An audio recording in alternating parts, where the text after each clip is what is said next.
get it and put it on your pre-order, for example, you know, Right. the same day, and then you're locked in.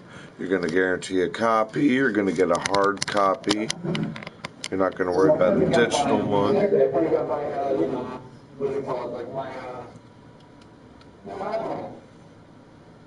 Hmm? Yeah. Oh yeah. Yeah. Not because one game's going to screw you over to where like you're like, yeah, forget that. I hear you, dude. I hear you. I think I'll skip Destiny 2 Yeah. as well. I'm trying to concentrate to upgrade on a newer system now. I'm gonna either go for the Pro or the VR. I need to upgrade my PS system. This one I got is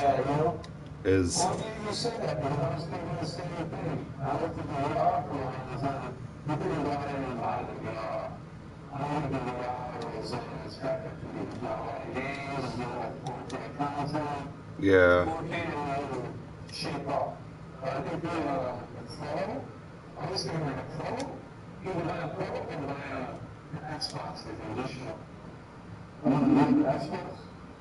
No, I'm not a big fan with that. I don't want to be switching over, needing to buy extra internets, extra names, and you know what I'm saying.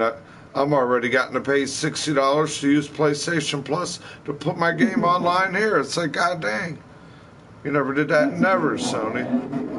Where did you hump on that through Microsoft all of a sudden? Hey, if Microsoft and Xbox can do it, we can find a way to do it here on PS4. I still love you, Sony. You know I do. I talk to you every day, don't I, Sony? Just like we have a part of the room and I talk with the real people. I'll talk to you, Sony. And I know you're in there visually, computerally recognizing me. Voice over visual recognition system. I do love my Sony, man. Yeah, that's a good point, man. I don't think I would give the Xbox like this. Yeah. Hey, my pistol. Something. Yeah, just because it's fresh, it's the first time. Let them work the kinks out of it, and then see what kind of upgrade they might have on 2018. I feel you. No, I haven't. I've never experienced.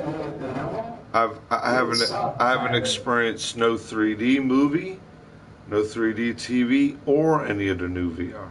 I'm that far behind, dude. I need an upgrade. I need a.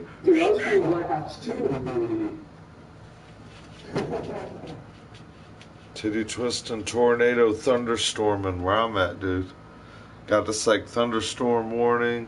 Oh, hey, I'm not trying to cut you in and off. I'm putting a stream on too right now with the game I'm playing. But you and I in the party, they're not hearing us. Like they're hearing me talk to you. But right now I'm just answering a quick question. It's like, what's today's topic about? And I'm like, man, it's Tuesday. You know, I'm always getting my titties twisted. You know, that's the new thing I've been coming up with, right? But there's like tornado warnings and thunderstorm warnings outside. So today's one of those. Everyone's on eggshells, like, oh my God, the Wizard of Oz is coming. The house is gonna fly off its friggin' foundation. I like that weather. It's cool. Oh yeah, me too.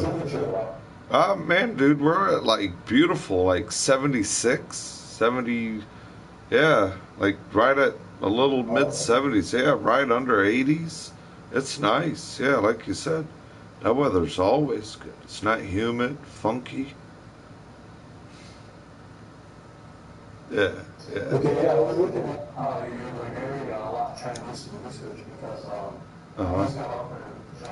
Oh, okay. Yeah, or this is recent. what you were just doing. Yeah, Alexandria. If you can get a job in there, you're going to make good money. You will make good money up there. You will, yes, yeah. I mean, that's just because the economy, the what's it called, the standard price of living type things, and Okay. and Yeah, because I was trying to do a lot of research about it because I offered a position and I was is like, is that a position through a company that you work for, or is that like a government job position transferring? Would that transfer your time? Yeah, so you'll be able to transfer what you've gained to come to a new area to work in the area, not like you're starting from scratch and stuff. no, no. Well, like balance it out. Like, it's such, I have to move your area. I was like, down by like, Yeah, rockabilly. Austin, but I have to do it with the AC too much. 94. Nice or shitty. It's nice and it's historical. Now, if you know you can hack wanting to take, what's it called? What's the other form of transportation other than using your vehicle? Public transportation, right? Public transportation, right? Now, if you feel comfortable with using public transportation to get around, that may be easier, but no matter what goes on around here in that area of work, it is called the gridiron during, Rush hour? yeah, rush hour, exactly. I was going to say that, Okay. that hour of rush hour, this is one of the worst places on the planet Earth, and we battle between LAX, like rush hour, which one has the worst traffic. So yeah, so if you could deal with that, like, yeah, that's the only bad anything of an experience living here, is you got to know how to deal with anything with the traffic. You were literally, yeah. Southeast is the worst area, but they've cleaned it up a lot there. They've cleaned it up a lot. That's where the Washington Navy shipyard is. The annex area is there. That's right off the Reagan International Airport. That's where all the bad, like all the dope areas were at. But now it's actually cleaned up. They have a professional tennis court there. They have the wharf. They have a big, the same all-seeing eye merry-go-round that's famous in London. They have that in D.C. there now, replicated. You got the casino right off the other side of the highway on the southwest end that they just built in Maryland. So there's a lot to do if you got that good job and you got the money. There's also places where you can, I don't know how your company works, if they pay for where you live, if they give you a per diem to where they give you an allowance to where you live, or if that's something you'd have to cover. But it's good to research here, because you can find expensive places where, man, you can get efficiencies for like everything included, $800-900 a month, and sometimes that's what you make in a week. So it's, you got to research it and think that decision virtually. No, definitely Yeah. my chat. That's cool. That's cool. Yeah. That is cool.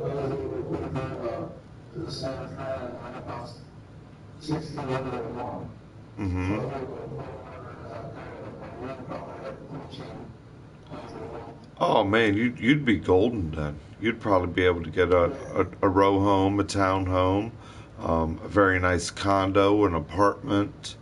Man, you could probably get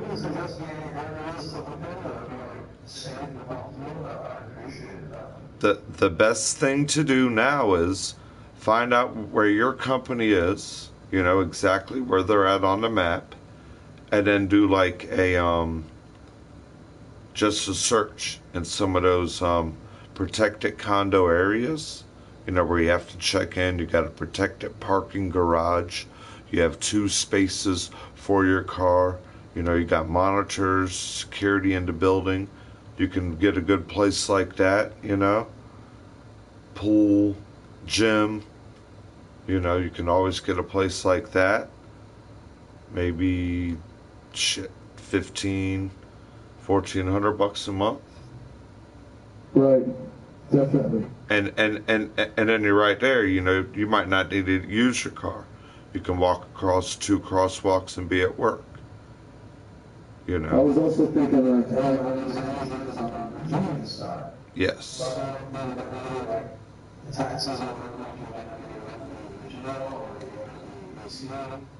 Yeah, that, yeah. It's well, see, now you can also play that balance to where do you smoke? Are you a 420 user? Yeah. Now, you can get real smart and you can find the cheapest convenient apartment in DC, and then you can become a DC resident and you don't got to worry about the marijuana law for nothing. You can grow plants and then you can still be close to work, and that would be smarter because you'd be going against the opposite flow of rush hour traffic every day. That's kind of what I was thinking. And then you can, and then you can live in the beautiful area of DC and explore it and know to go to the baseball games, the events, the meet people in your jobs that are going to introduce you, take you to the merry-go-round. I think you'd love it if you're, if you'd feel safe enough to map out a commute virtually a couple times. Like, hey, you know, if I ended up renting from this condo and my job is, you know, 10 miles out of DC, what is going to be my average commute now, you know? Should I just jump on the subway, get out of that station and walk right to work and be there in an average of, you know, 20 minutes to the subway every day? Could I get in my car and be there in maybe a half hour, going the opposite way of traffic? Yeah, that would be the genius decision if you are a 420 user. Yeah, get you a place in DC and Exactly. yeah.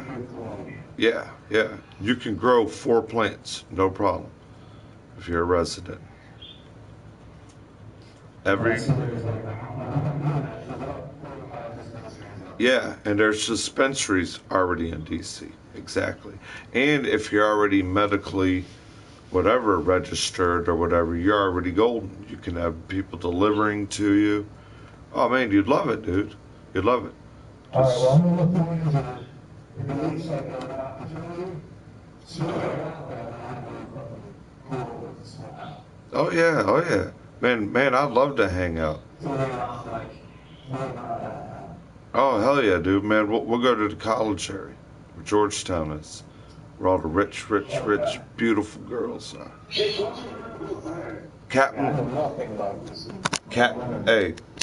they call it Captain Morgan. Not the liquor, but man, it's all the nice restaurants, the bars around the college campus. We'll go hang around the college campus area. Yeah. I'll show you all the old row homes I used to work in when I was working, and the one home we worked on was on this old house with Bob Vila. Yeah, I shook Bob Vila's hand, man. I kid you not. I was working on a home from 1740, dude. Was working on a home. No shit, dude. Working for a company called Renovations Unlimited. Mm-hmm. Mm-hmm. Mm-hmm. And it's very historical here, though. You know, man, you'll come here, man, you can get lost in it. Lost into, like, the building, the paths, the bike trails, it's like endless adventure, dude. It's like, and you just have to be careful. Yeah. And if you're able to make it and you understand the ways, like you're saying, being around Chicago, commuting, learning how to walk with the pack and the crowd.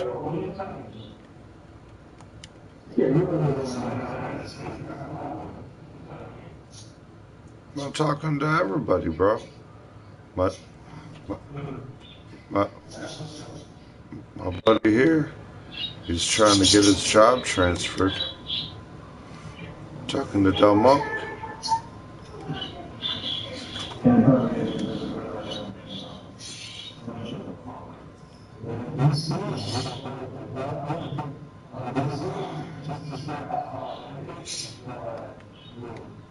Yeah.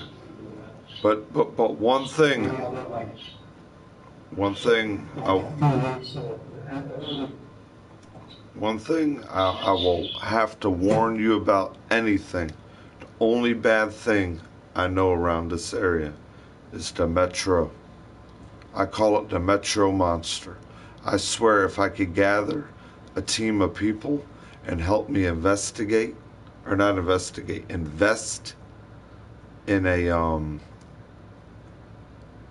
in money to make a horror film, I would call it the Metro Monster. Because all the thousands of different problems and casualties that go on through that metro system. No shit. That's the only thing you might want to look up. I mean, a white woman walked out of it and 20 little, like, ghetto children just, like, ran up to her for no reason. Just attacked her, like, mutilatedly beating her. Gang initiations. Whoa. Yeah. Underground Metro in DC is a different realm. I mean, derailings of it. Conductors falling asleep. I mean, yeah. Yeah. That's the only big scary. Other than that, a lot of the upper crime is controlled and took care of. But now that Metro, that is a monster. No kidding. Heads up. Yeah, that is a goddamn monster. That's exactly what I need to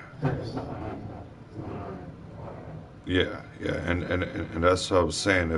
If you're already used to living in a big city, having to use metros and be around where sometimes you might have to be in an area waiting on a train or a metro, or be where you have to be where that type of group is mingling with you at times, or in your parade, you know, that's the only thing that's like, you know.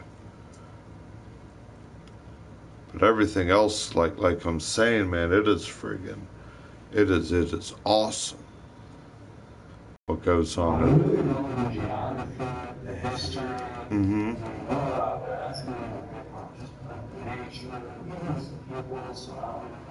Oh man,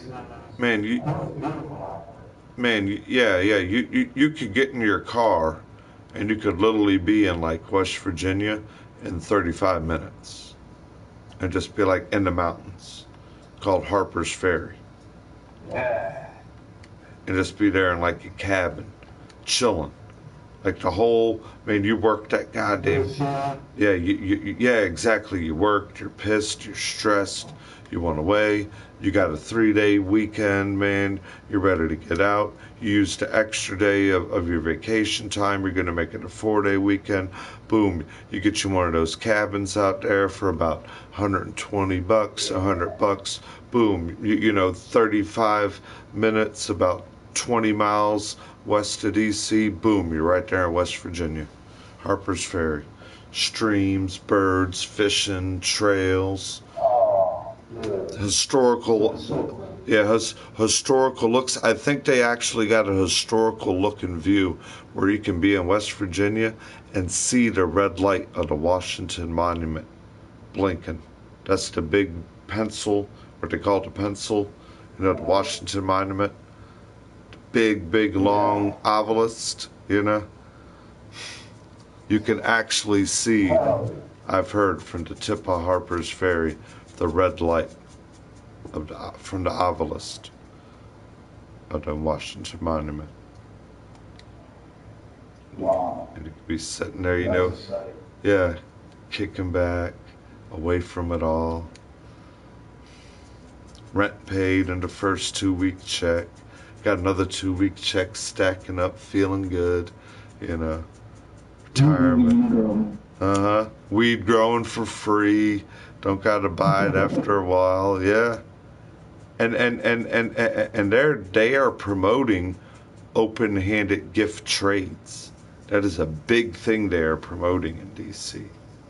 Free open-handed gift trades you can do, but you cannot make purchase. You know what I mean?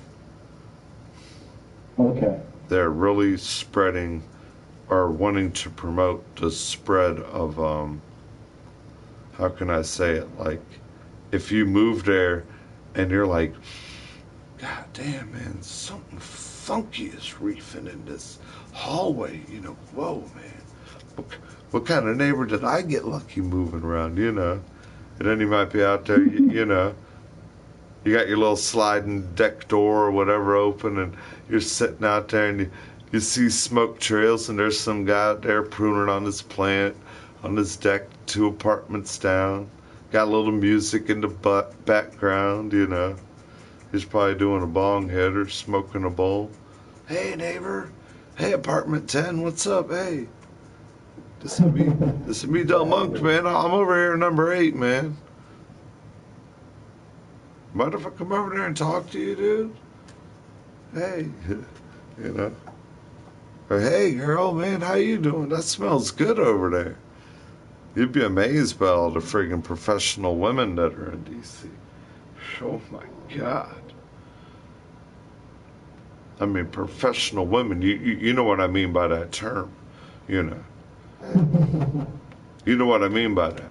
Lawyers, doctors. Yeah, lawyers, doctors, you know, big time people like that.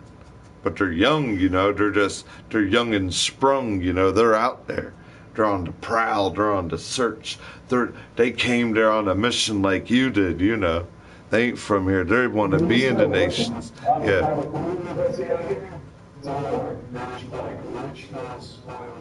Yeah, yeah.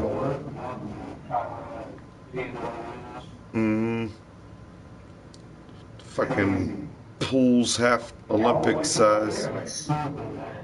Yeah, nose in the airs, posing off their parents' money. Yeah. Oh,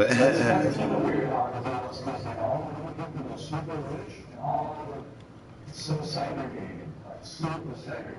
Mm-hmm. And if your wife is not rich, it's the someone else rich. Yeah. That means you can like, I guess, no, versus rich, or. Yeah, where they came from in their life. Yeah.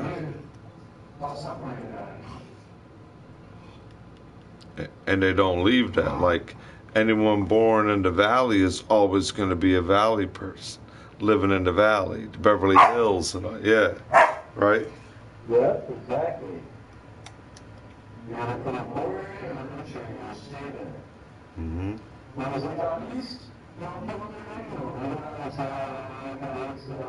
They go to community college. They get a little degree. Oh, okay. Oh, yeah, yeah, yeah. They're all over here. Yeah, yeah. So that was the biggest shock. I don't know about the class area. I don't know if it's all super racist. And then there where, yeah. And then there where you're at now, that's all Hollywood life. You're either living millionaire on top of the hills, butlers, maids, cars everywhere, swimming pools, people doing blow, people fucking everyone everywhere, people doing this, and you're way up in life doing that, and everyone's cleaning up your act, or you're the one that is stuck in the act. You're stuck like Skid Row.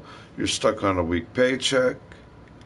I hear you. You can't afford the mortgage or rent because the shitty home that's falling apart is $2,500, $2,700 a month for some of y'all's mortgage in California, right?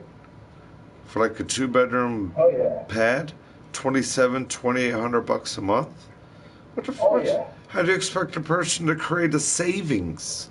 When I went back, I couldn't find the one that was under 1,600. Yeah. That was that was in a decent area to where you're not stuck in a slum, worthless, trashy. That's how a lot of these people are. Because it's not like $1,800 a month. They look like moms because they can't afford anything else. Hmm. They look like they're living on minimum wage. It's weird. They're friggin' working. That's how I said, like, unless you're living rich, you're not looking for it. You got friggin' college graduates with degrees and educations begging for fucking food stamps because they can't afford to eat. Yeah. Service members into service and their wives have to beg for food stamps. How do you live? Yeah, yeah. Well, how do you live on a military base when they're given free housing, free education, free medical? You're given everything free on the base. Your husband don't got to pay rent for that housing and all that, you know. But then our soldiers and their families can't even afford to get the food from the commissary where they get to buy untaxed food. You know, when you buy anything on a military base with your military ID, everything is untaxed. Yeah, you know, I had an ID. I was running around the store adding it all up. I don't got to worry about tax. Look at this. Oh shit, $2.99. You know, that's $3. That's $3. That's $4. Yeah. I'm walking out of the store with like 5 extra items. I didn't have to spend fucking $12 on tax. You know. So, and then the price, and then what the price is, they get to pay $2-3 less. They go in there and get a half gallon bottle of friggin' Crown Royal. They're probably paying $35. We go to the goddamn liquor store, we're paying $60 goddamn dollars. I shit you not. I shit you not. Man, you want to? You want a carton of cigarettes? Exactly. Go get them on a military base? Shit, $25, $22. You want them outside where you and I got to get them? $30, $35, $40, right? Oh man, yeah, Chicago. Then add the tax. Then add the tax. Your sales tax. Boom, boom, boom, boom. Here, the guy didn't even have to pay taxes when he bought his cigarettes. Gasoline's the same way. We're paying about 15, 20 cents more. You get gasoline on the military base. We might be paying $2.50. They're paying $2.25. Yeah, I'll send you some cash if you give me some free apartment. some directly near. Man, I've been hearing a lot of people wanting some of them good ciggies from here. No,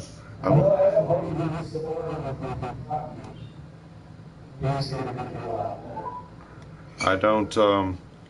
I don't have the military ID no more. That's when I was. You guys have known all this time. Yeah. Virginia's big for it. This is where the cigarette factory's at. So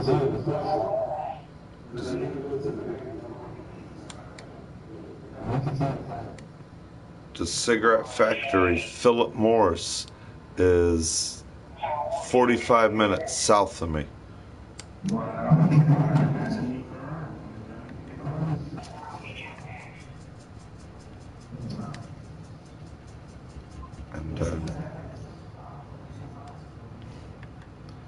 And then yeah, the way you talk about these things, oh my gosh,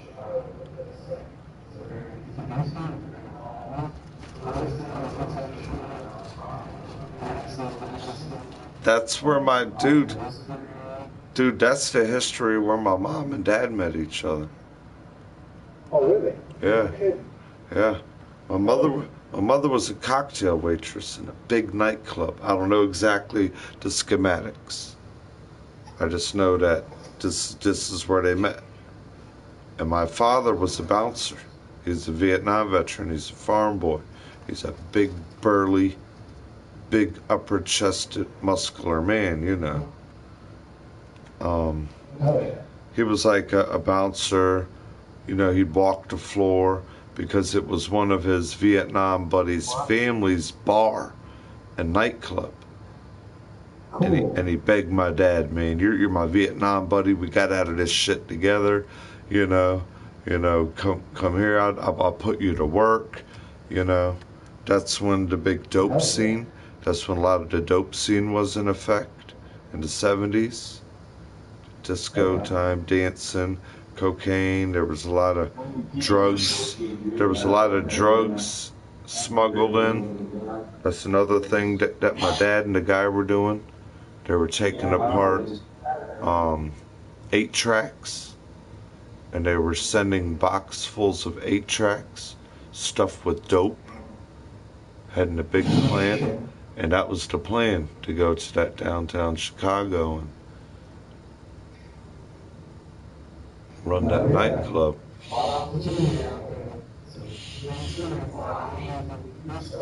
But to make the long story short,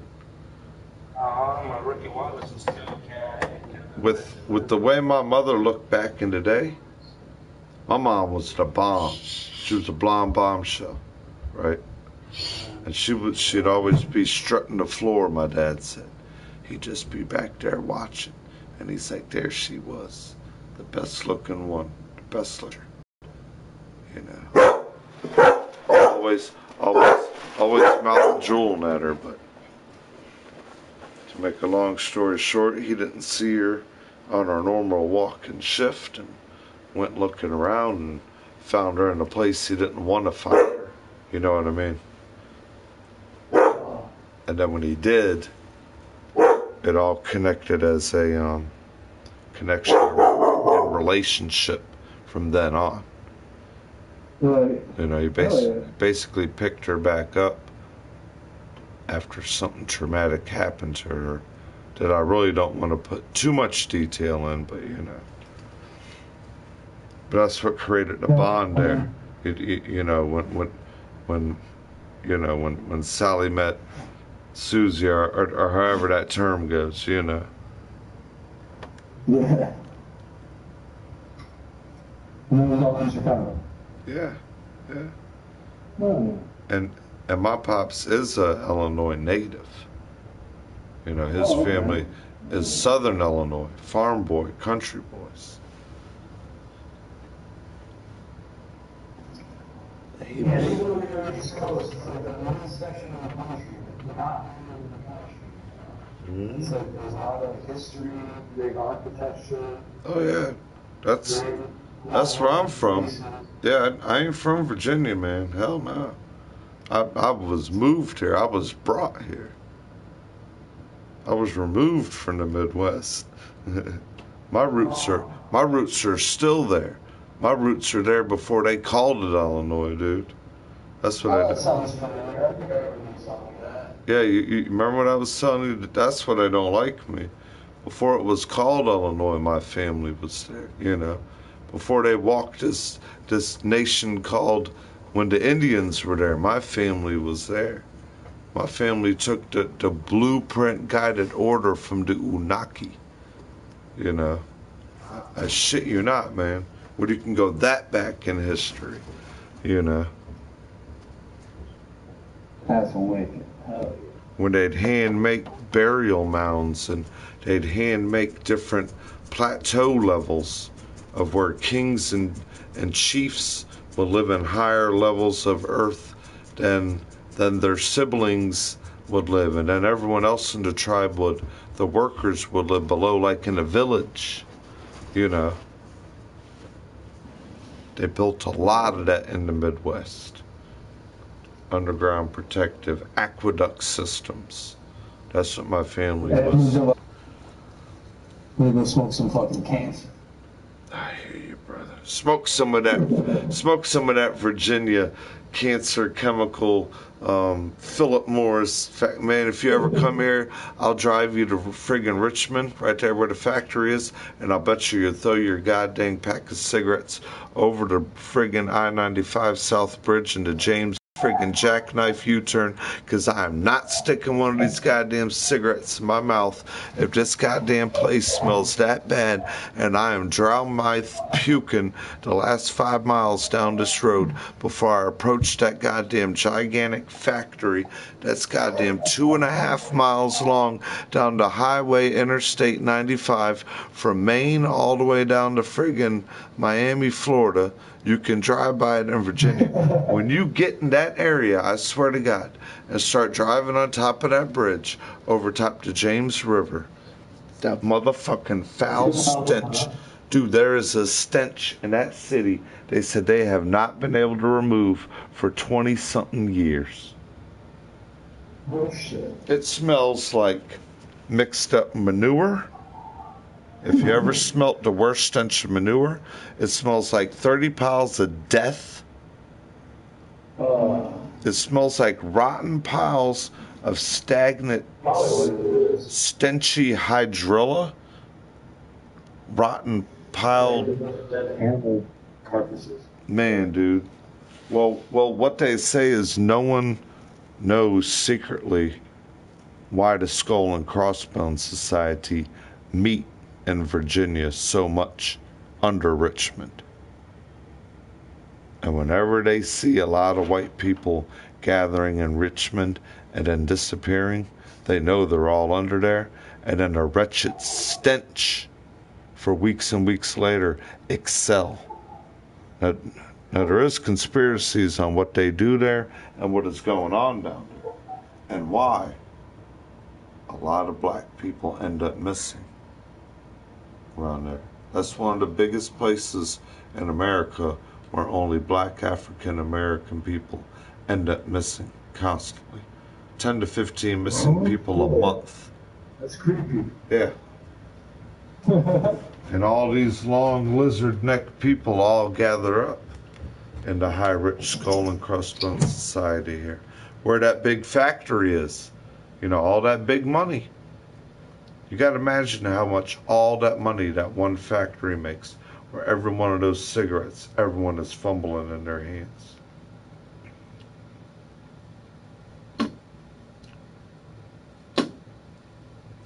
And now that man owns fields and fields of acres in California for the marijuana movement. Marijuanas. You get 10 of those in a pack.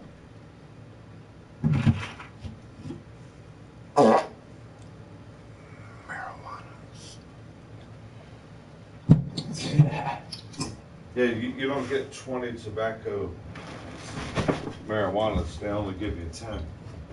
You get 10 per pack. And I think those are going to be almost at like $10 a pack. About $1 a joint. But it's going to be poopy shit. It's going to be chemical laced pot.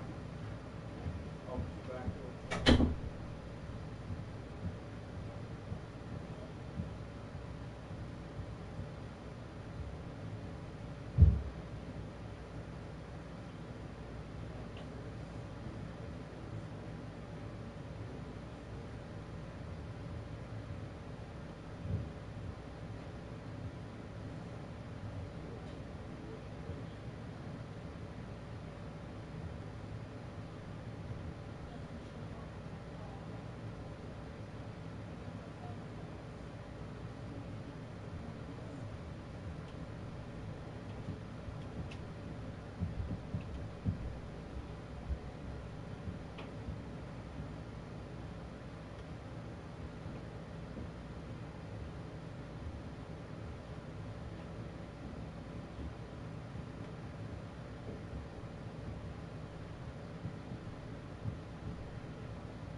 Ass.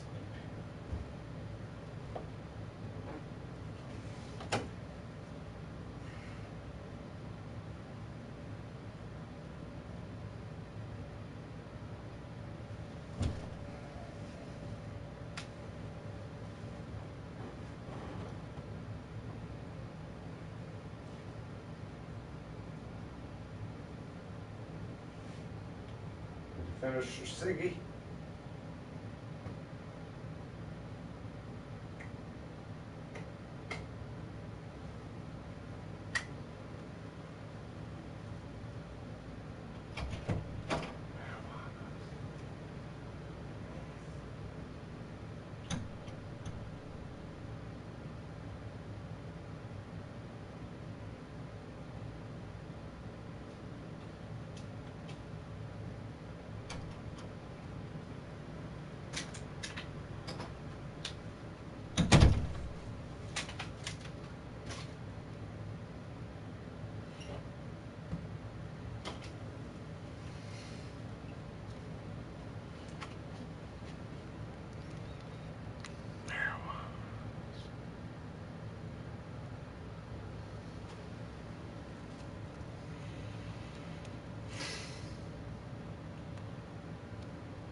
My third eye. And marijuana.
marijuanas.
We used to watch that shit back in the day. What's it called? Like Magna? Oh yeah, at the comic book shop, man. The Marines would buy that shit left and right. There's a real famous one, man. There's a real famous one where this giant rapes all the women and shit and starts eating them. It's real shit that's gonna happen, man. These giants are gonna wake up. They're gonna be fucking mutilating people, eating them. Read it. Magna Comics. Magna Anime. Kid you not, man. Kid you not, dude.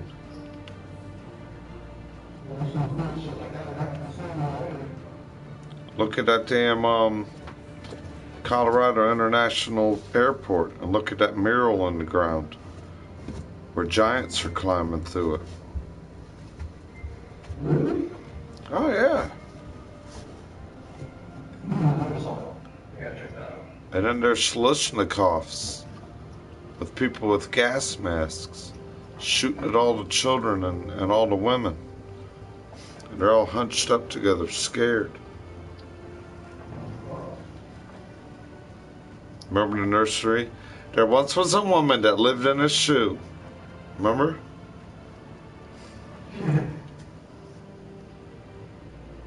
That's how all the children look.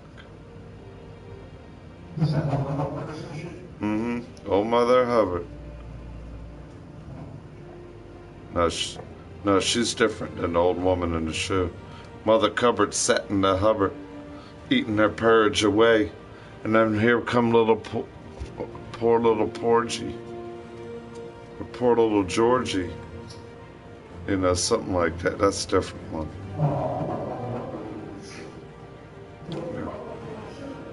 The old little woman lived in a shoe. That's all it is. That's how the song goes. An old little woman that lived in a shoe. The old little woman.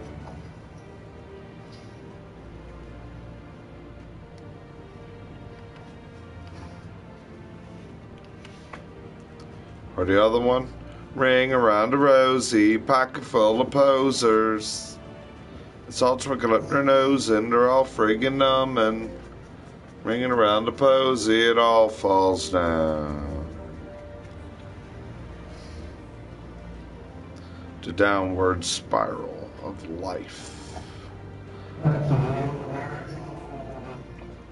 That's folklore, yeah. It's the folklore. When they told you fee, fi, fo, fum, I smell the blood of the Englishman. That's the giant talking to. That's the giant talking to you again. See? Let me tell you more about it. Jack and the Beanstalk. See? Let me tell you more about it. David and Goliath. Let me tell you more about it. Look up a guy right now called Stephen Quayle and learn what his last book called Tears is about. And learn what he talks about. Men in the state of Illinois are making copper tip weapons of reach to 15 to 18 feet. They have highly calibrated shotgun shells of nothing but copper bullet.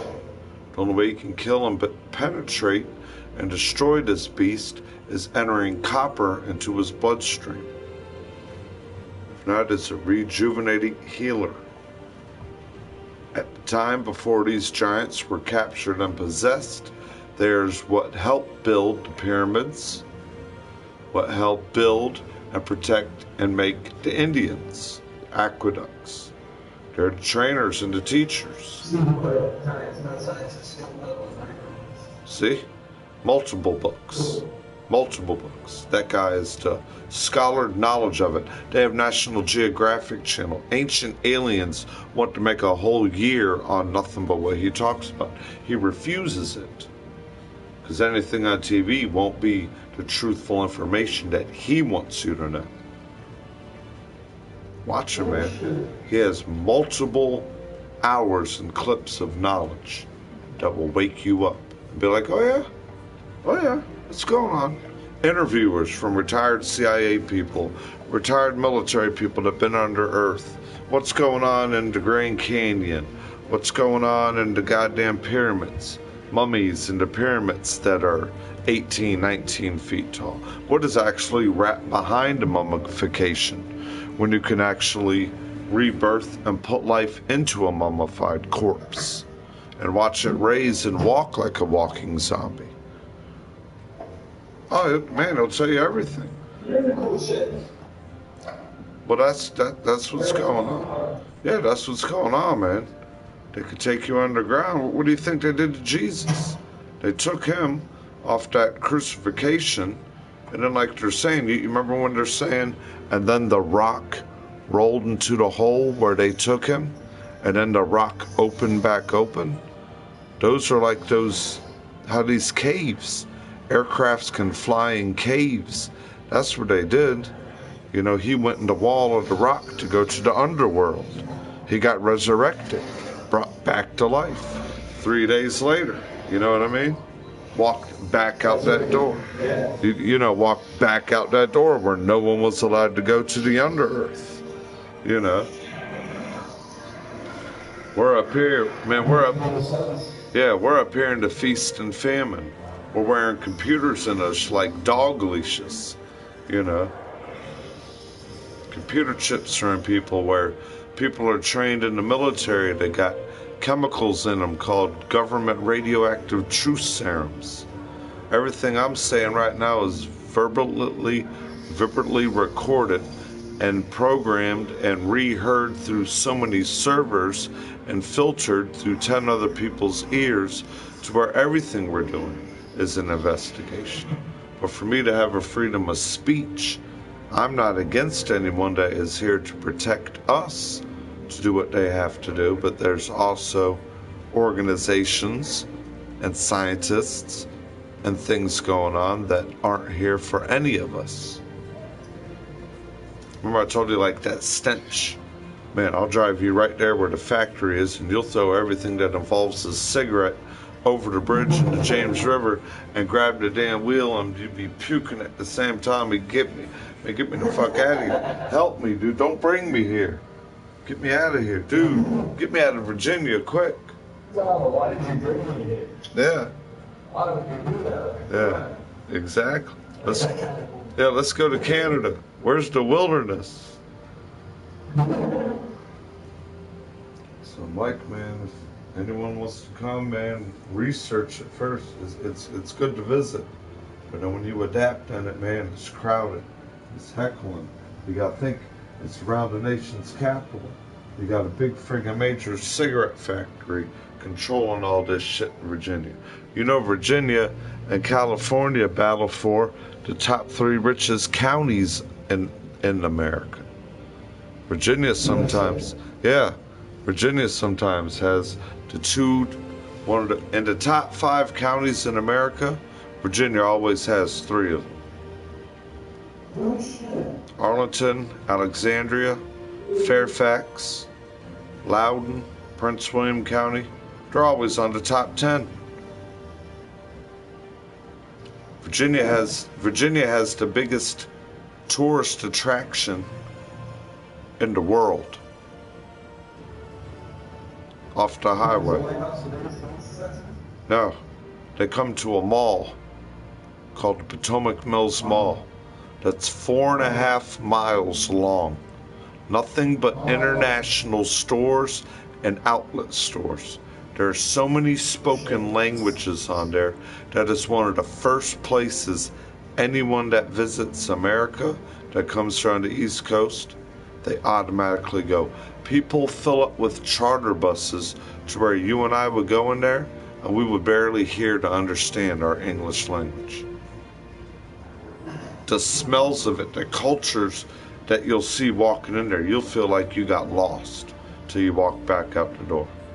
And then you walk out the door and all you see is a sheet of a sea of vehicles 4.5 miles long, parked, walking and working in that mall. Man, they got one of them goddamn friggin' movie theaters in there I never been in. IMAX 3D, friggin', man, the goddamn movie theater, dude, the movie theater, it takes almost half the police department to conduct movies every night. I mean, to literally conduct it. It takes a crew of police officers to conduct traffic, to control crosswalks, to control people in lines. You know what I mean? To control, like, security purposes, you know, making sure there ain't any boyfriend and girlfriend fights from high school, you know. Why, you know how it is, gang fights, somebody that's taking a girl out for the first time on their date, but then some dude up somebody's guy's ass because he's mad that he's dating his ex-girlfriend, so he wants to meet him at the mall because he knows they're going out for a movie because everyone's in their business, you know, all that kind of shit, man. Police everywhere, every time a movie goes on. It's like, goddamn, who's coming here? The whole movie set? Are we gonna watch this movie live? Damn. Yeah, we're gonna meet all the actors too? Cool, man. Heck yeah. I better for fucking $25, $26 a ticket. That's just to get in to watch the movie, yeah. Then the snacks, you know how much that shit costs? $6 for a 22-ounce goddamn soda with full of fucking ice. You get 3 sips and then you're drinking friggin' ice water. Ice water. 10 movies in the movie. 10 minutes into the movie, slushing ice around, tapping it. Then you're chomping on it. Yeah, $5 fucking for a friggin' a handful of popcorn. Butter and friggin' salt costs like $2 more. Might as well give them $10 for 2 handfuls of popcorn. They smile on your face when you do it. Oh yeah. Then at the end of it, it's like, damn, you spent $40 to go in there and get crowded up in a room to watch a movie. Somebody's little kid's gonna act out in the way. Somebody's gonna start talking. Somebody's phone's always gonna go off. Blue lights are gonna be everywhere with people playing with goddamn phones. You gotta get the lights off of the chair. Yeah. You might sit in a chair where somebody was getting a goddamn hand job and you didn't know two moving. Yeah, you don't know what's going on. You step in there, you got your nice shoes on, you just pop before the movie starts. Yeah, and then all of a sudden you step there, there's chewing gum all over the place. Yeah. Or you put a brand new shirt on, like you're saying. You go to lean back, you're all happy at your new shirt. You're watching a movie, you know. You got your buddies with you. And then the chair stinks. Yeah, the chair stinks. You get gum on your sleeve. It's like, oh, motherfuck. Then you go through the bathroom experience. The only chair that's open stinks. Then you go through the bathroom experience. Excuse me. You didn't want to hope you had to use the bathroom. You get in the bathroom, it stinks. Every stall got unflushed urinals, toilet paper and napkins all in it. Dripping sound of water echoing in the background. Bloop, bloop, bloop. You're in there not trying to on your new shirt, trying to wipe the sleeve down a little bit where somebody put some funky, sticky fucking candies or syrups from their soda or something. You next thing you know, you're just like, oh man, fucking public germ spreading experience everywhere I go. That's all it is a germ swapping festival. Yeah, get lice, catch like a bloodborne pathogen, open air bloodborne pathogens, you know. Exactly. Yeah. To actually go out and experience a good time in public nowadays, you're right. It's almost humiliating. You go to the bathroom, you don't know what's going on with transgending. Are you in there hanging your cock out to take a piss? And next thing you know, someone was a woman a week ago and they're in there just eyeballing you. You know, you don't know. Yeah, the old one that we used to have, it's not there anymore. People control their own seconds, but it's just to pretend they're having the same kind of good time. It's not. Yeah. You're having a shitty time. You're in there, what's the other word I'm trying to look for? You want to go out Friday or Saturday night with a couple guys, yeah. Hunt for some women to hang out with, or meet some women to meet at the bar and play. Man, you go there, what's going on when you get there? You don't know if that's a transgender, you don't know if it's a guy, you don't know if he tucked his dick in between his legs and he's running around and got, man, fuck that. Ugh. So that's why I don't go out, man. That motherfuckers try to set me up. Motherfuckers try to set me up with pussy in the back room. I'm like, I ain't going in there to fuck none of these. I don't know none of these girls. I don't want fucking AIDS and God, I ain't fucking none of your little hood rat sluts. Yeah. What? No. What do you want to get me in the back room and steal the money in my wallet?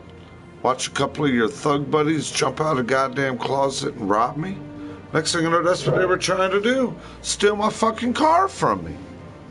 $18,000 engine in it, all Edelbrock top half. I'm like, man, I'm out of this motherfucking popsicle stand.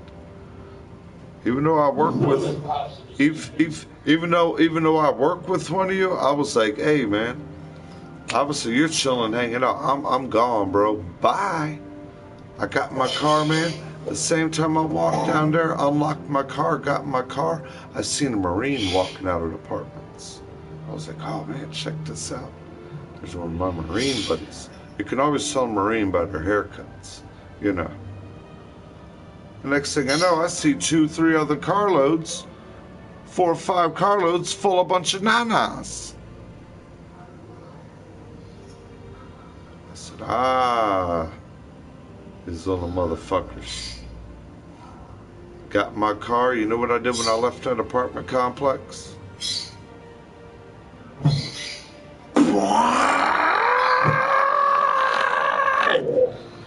Went open that goddamn. Man, I had a big block 455 board over 3030 with Edelbrock aluminum top half, hooker headers on it, 3-inch friggin' Flowmaster chrome tip exhaust. No, Oldsmobile Cutlass 442, 1985. Acid dipped 3 times to the bare sheet metal, totally repainted. 5 coats of clear coat on it. I used to drive that car to the gas station and fill up gas because I had a 7.4 liter engine, had a cam in it, all MSD top half. Serpentine system. I was this close from adding my second alternator. Shit. And then when you looked at it, the car looked nothing but stock. Had no hood scoop, had no change when you looked at the outside. And the only thing I did change was the engine, because the original engine blew. The original 5.0 small block 307, that's in a 440 and a 442 with a 4-barrel quadrijet. Nah, man, this engine I put in there is bigger than the Z71 Corvette 454. That's 454 cubic inches. I put 1 more cubic inch. Yeah, no, I put a 455 big block Oldsmobile, not the Buick, not the Pontiac. I put the Oldsmobile Rocket, the only one they made, in a 68 and a 69 Cutlass. They stopped making them in 70 and 71 is when they used the same block as the Buick. Now the one I had, they only made in 2 years. And the only way you can tell a Rocket 455 Oldsmobile Rocket is the distributor is all the way in the back end of the engine. All the way in the back end against the firewall. At MSD distributor, dude, MSD wires, MSD spark plugs, MSD ignition box, Power Master starter.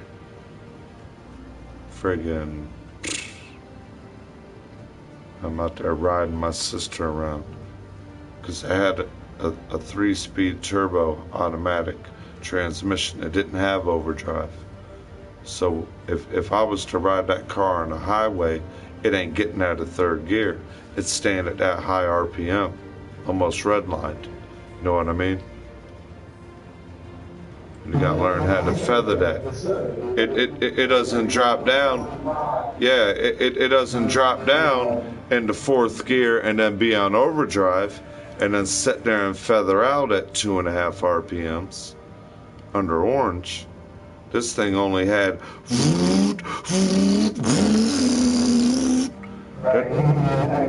like that quick too, the transmission, with 377 posi traction in the back. And then the point is, by the time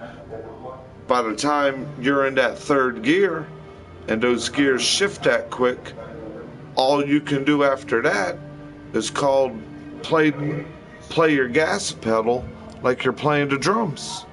You can keep flooring it and let it off. Flooring it and let it off, and you're going to keep going faster, but you ain't changing gears. You feel me? So once you're already in third gear, yeah, and you're already going 90, 95, then you got to let off a little bit, give it a little more gas, then you're going to speed up to about 100, and then you got to let it off a little more, and then when you floor it a little more, you might get to about 100, 125. At the top of that goddamn car, going so fast, the top of it was skipping in the air, airplaning. I let off the goddamn friggin' gas, the whole front end of it dropped down like it had hydraulics.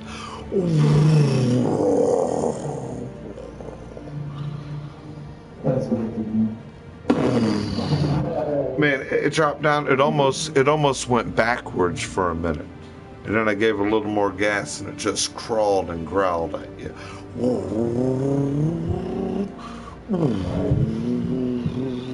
And you look in the rearview mirror, and half the time any car I was racing would be sitting there with a blown engine sideways, and I'd still be friggin' 70, 50 yards going down the street trying to stop the car.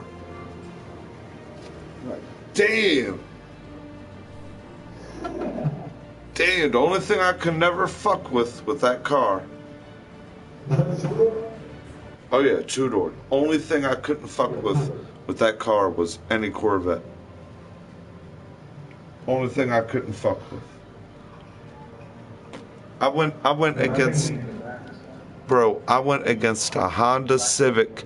I went against a Honda Civic hatchback with a VTEC turbo nitrous. I gave him 3 car lengths ahead of me and still smoked him.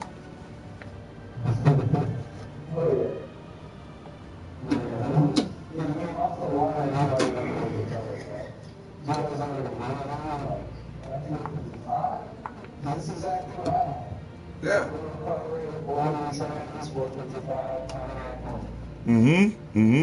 I was smoking everybody. Yeah. We'll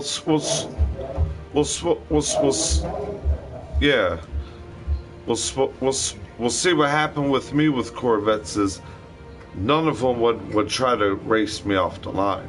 I'd always get the guys at the red lights. You know, where during their maneuvering through all the turns and they got that good suspension and braking. That's the only ones I could never fuck with like that. My car wasn't really built for that. Yeah. But like you're saying, like just like on little straightaways, doing eighths or quarters, shit. Or just doing back road races, you know, not really measured out, but you know, you start there, we're gonna.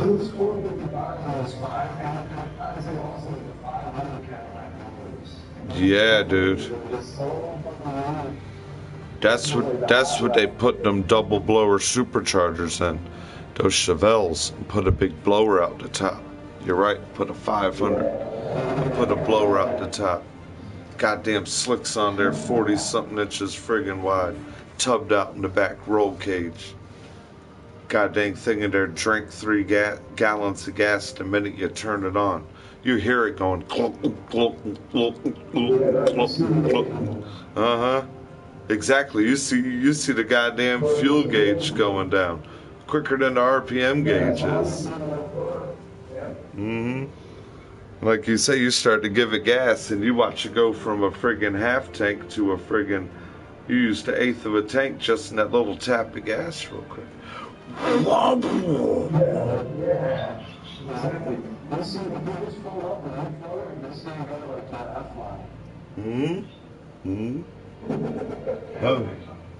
Your chest in there resonating, vibrating. You get out the car, man. You get out the car like 10 minutes later, you're still resonating and vibrating. Your ears got that feeling.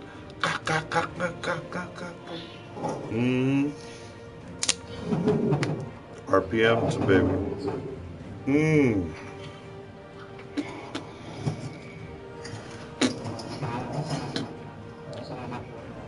What kind of vehicle? That's I want to say for Kanye. You had a GTO? Oh, a Bonneville. Like a Bonneville or whatever, yeah. Yeah.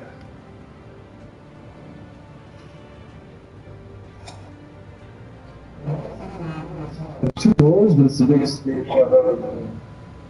You want like the older Monte Carlo or something like that, like the 70s Monte Carlo, or that box style Cutlass. They call that the G body. That's what me and my boys create.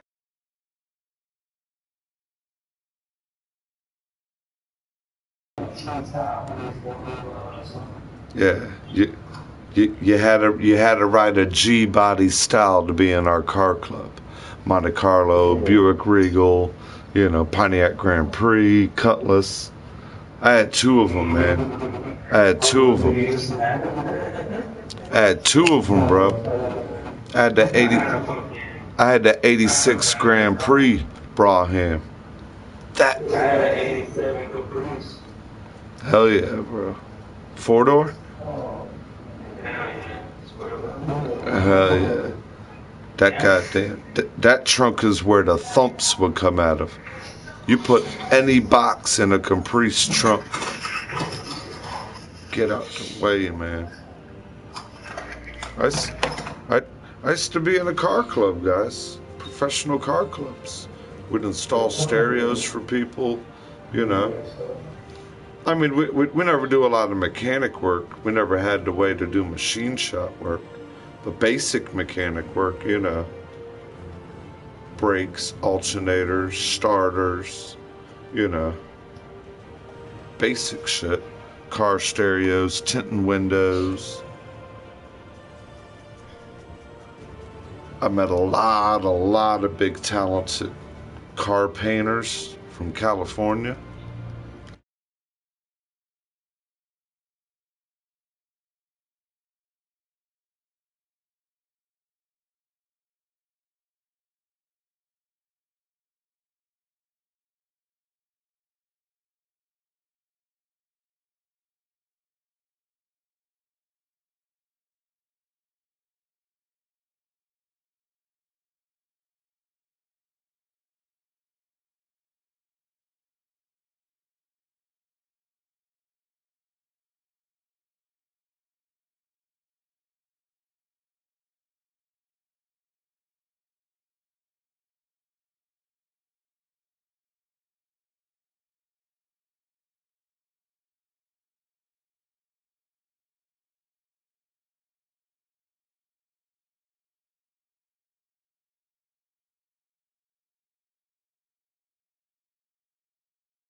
They kind of look like those old Kragers.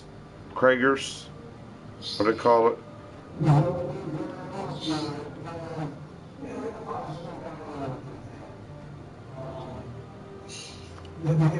original color was green too. The guy bought it, like I said, he had two of them. He painted it over red. They had some of the green and